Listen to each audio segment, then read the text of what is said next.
Hello, my name is Jennifer Fick, and I've been a registered nurse for 20 years. For the last 17 years, I've specialized in the medical cosmetic industry, specifically focusing on injectable therapies such as Botox, Dysport, fillers, and I also specialize in the treatment of unwanted leg veins.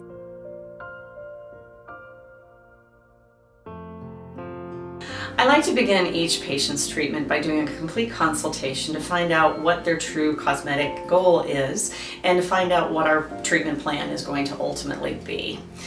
I start by having the patient look in a mirror and actually label their concerns on a scale of 1 to 3 so as to make sure that if we do proceed with treatment that day, that we've actually made sure that we address the primary cosmetic goals that the patient wished to achieve by the end of that particular treatment. Many times, it's best for us to complete the treatment plan over a series of office visits. Many of my patients like to have a more natural and more gradual change in their appearance, whereas some of my other patients want to have everything done pretty much at once and have a single downtime. So I really like to tailor my approach to the unique needs and goals of each individual patient that I actually work with.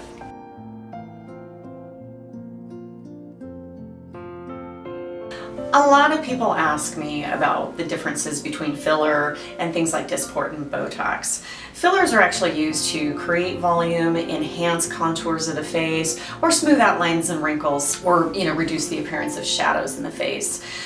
Most of the fillers that I work with contain hyaluronic acid, and hyaluronic acid is something that's found naturally in your skin, in your eyes, in your joints, and it's also found in a number of skincare products as well. And it's something that your body will break down naturally over time. So Botox and Dysport are both botulinum toxin type A. They're just two different manufacturers of the same product. And essentially they are purified proteins that we place specifically into a muscle to actually cause relaxation. So Botox and Dysport are great for frown lines, lines around the eyes caused from smiling, but they also have a lot of other medical uses. So we also use them to treat excessive sweating, facial twitches and spasms, TMJ and clenching, and lots of other medical conditions.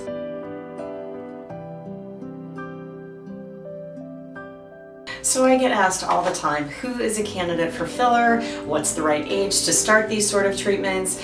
And my answer is, anyone can be a candidate for filler if we're trying to change the contours of the face or replace lost volume. I've worked with patients as young as 25 who just want to enhance their lips a little bit, and we're just doing it for fun. And I have some of my ladies and gentlemen, they're in their 60s and 70s, and we're volumizing the upper face, the cheek region, the area underneath the eyes, and then also the lower face and the jawline. So, and also I do a lot of filler in hands, because as we get older, you can actually see the age showing up in the hands a little bit. So adding a little volume in the hands definitely helps, disguise your actual age.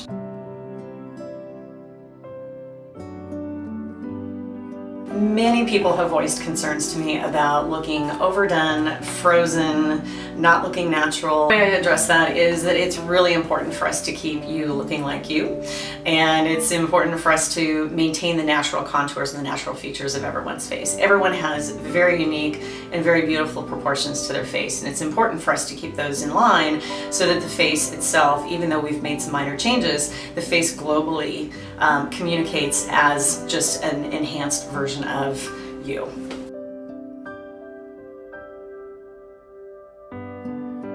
Fillers can last 4 to 6 months in the lip region, and actually up to a year, and I've even seen fillers last up to 2 years in the upper face regions and in the tear trough region. So it really depends on the individual patient, but then also the region of the face that we're treating, and it can be also dependent on the amount of actual filler that we used in each treatment session, because you do see longevity build as we're just gradually adding more filler over time. Botox and Dysport tend to last a little less than filler. So they tend to last in the 3 to 4 month range. And most people I see, we're doing these treatments about an average of every 4 months, sometimes a little more frequently around the eye area. We also treat around the lip area to help reduce the appearance of fine lines. And treatments in that region generally, because we're still trying to preserve some of the function of the lower face, are going to tend to last closer to around 6 to 8 weeks.